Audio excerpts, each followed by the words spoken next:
Okay, everybody. Here's a great parlor trick you can do. I want to teach a little bit about web design, and I have this demonstration I want to do. I call it Stupid Browser Tricks. Okay, so here we go. Stupid browser tricks. This is a great way for you to create a web page and have it up and running in 5 minutes, and it's a lot of fun. So what we're going to do is, if you recall David Letterman, he had a whole thing on the Letterman show called Stupid Human Tricks, and he also had Stupid Pet Tricks. And they were, in essence, just kind of silly things that people could do, but not everyone knows how to do them. Like, how do you put cans, get them to stick to your head? Well, this gentleman figured it out. Not exactly the smartest thing, but here we go. So here's our goal. This is what we're going to do. I want to just learn a little bit about language that browsers speak. We call that HTML. We're also going to learn some great keyboard shortcut tricks. And then we're going to play a Mad Lib game, or I'll get you started on it anyway. And then we're going to turn ourselves, yes, we are. We're going to turn ourselves into Time's 2010 Person of the Year. Yes, this doesn't happen every day now, does it? Okay, so this is what you're going to need if you want to be able to do this. Okay, first of all, you need an internet connection. Now, it doesn't have to be current, but at some point you got to get online and get some information, and I'll show you what that is. You're going to need a browser so that you can connect to the internet. So you know what that's about. And then now there's a lot of free text editors. You need a text editor. Pretty much every computer comes with one, so there's no problem with that. And so let me go over a couple of them. Windows has Notepad. That's built in. When you get Windows, you got Notepad. And then what I like to use is a version of Notepad called Notepad++. Now, I've created a hyperlink here, and I'll include that in my video as a link. So anyway, so you can go there. It's notepadplus.org is where you want to go.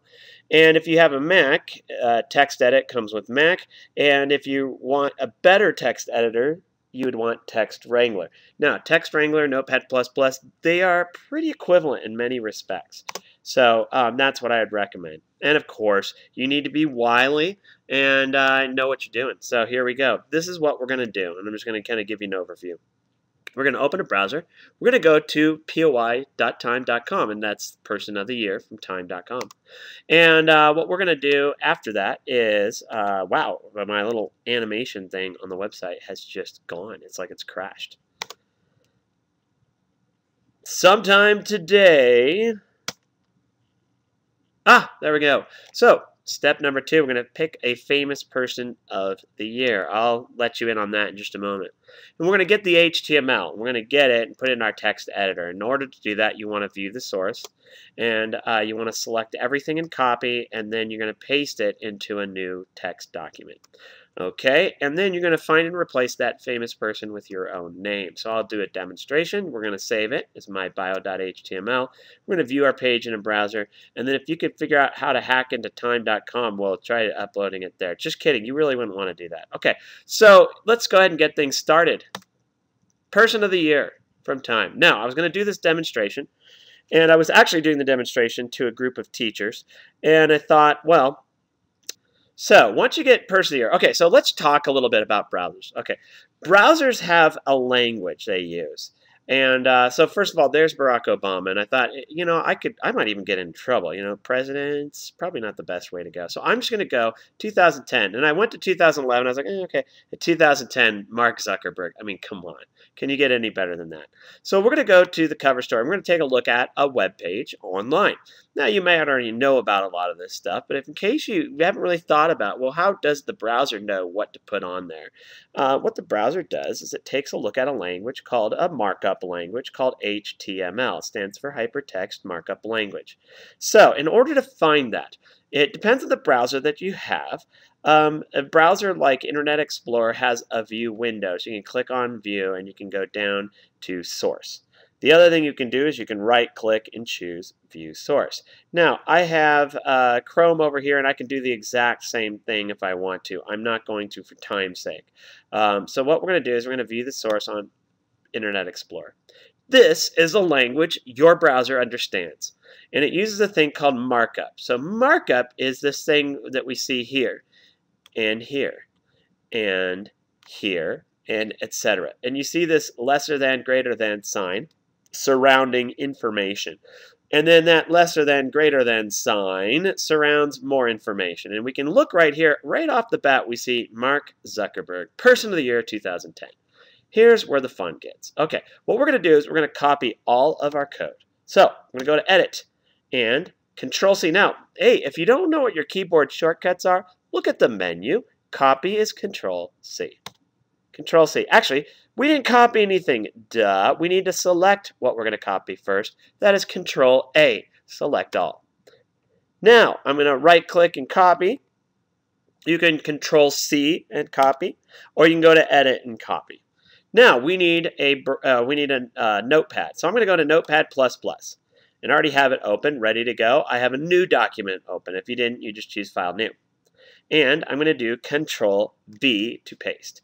Now I have all of the code, all the markup that came from that page. I just copied it and pasted it in. And it is one doozy of a page. Did you see how many lines that was? Let's go to the end of the document. Look at that, 963. I don't count the last one since there's just nothing on there.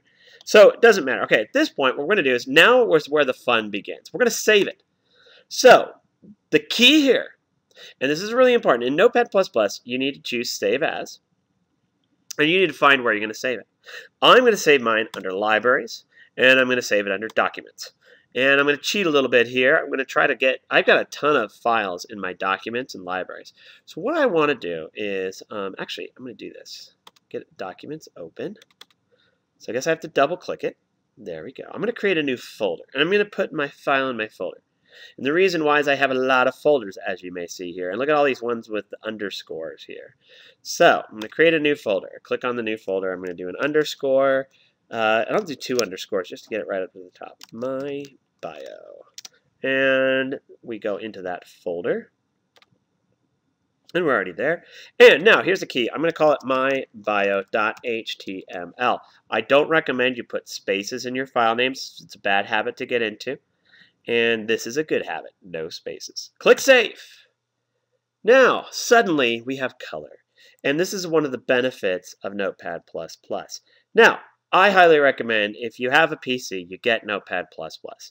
If you have Mac, do get the Text Wrangler. But let's say you don't want to go out and try to download, and you want to just get Notepad and not Notepad++. Let me just show you this one thing here because it's important. You might not have Notepad++. Maybe you can't download it in your classroom or whatever.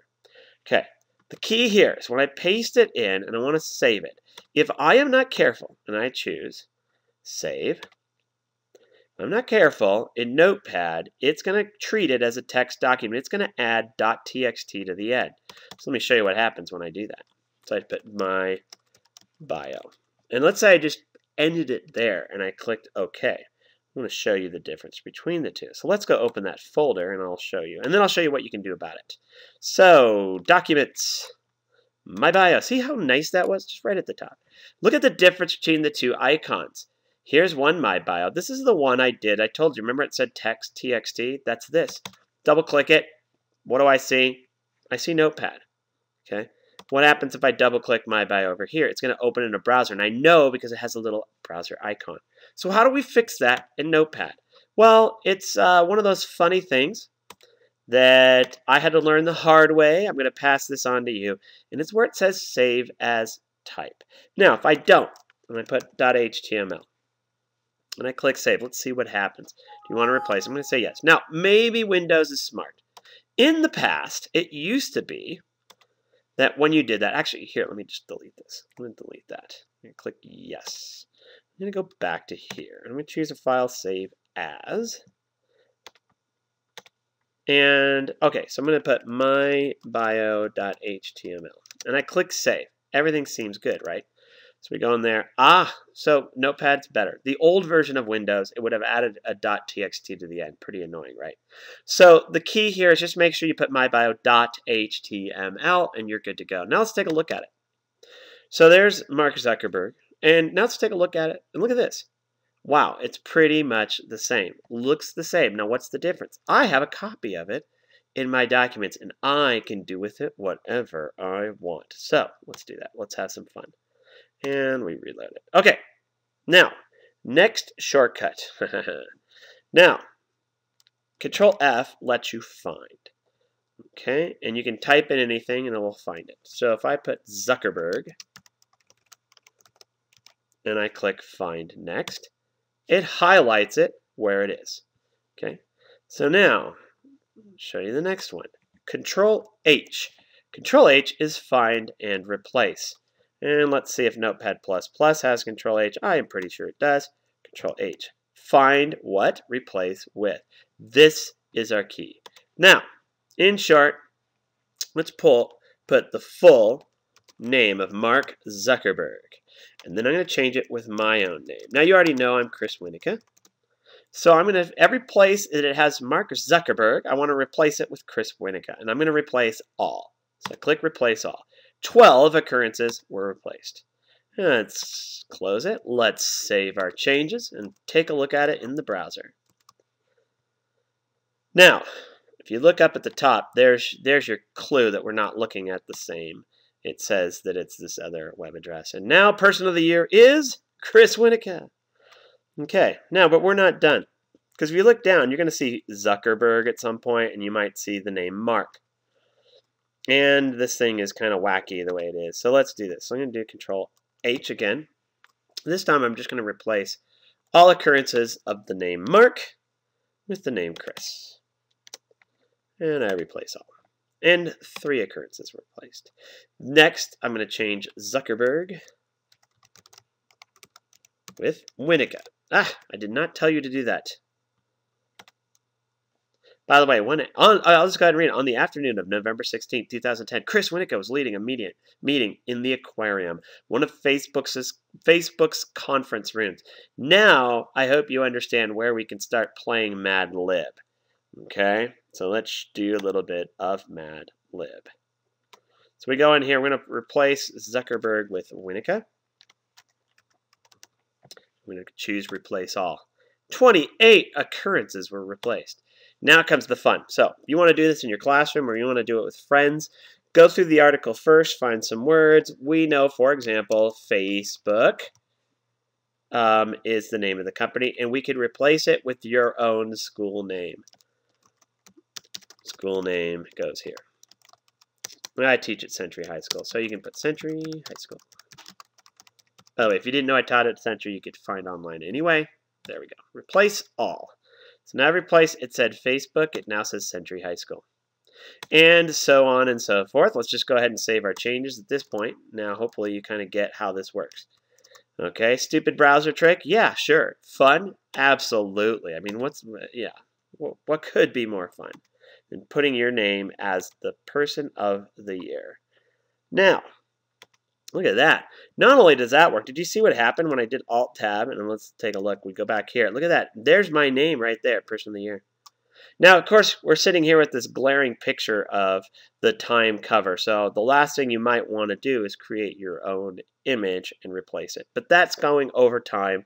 I'm just going to leave it at this. And maybe in a future tutorial, I will show you how to do that. Thank you very much.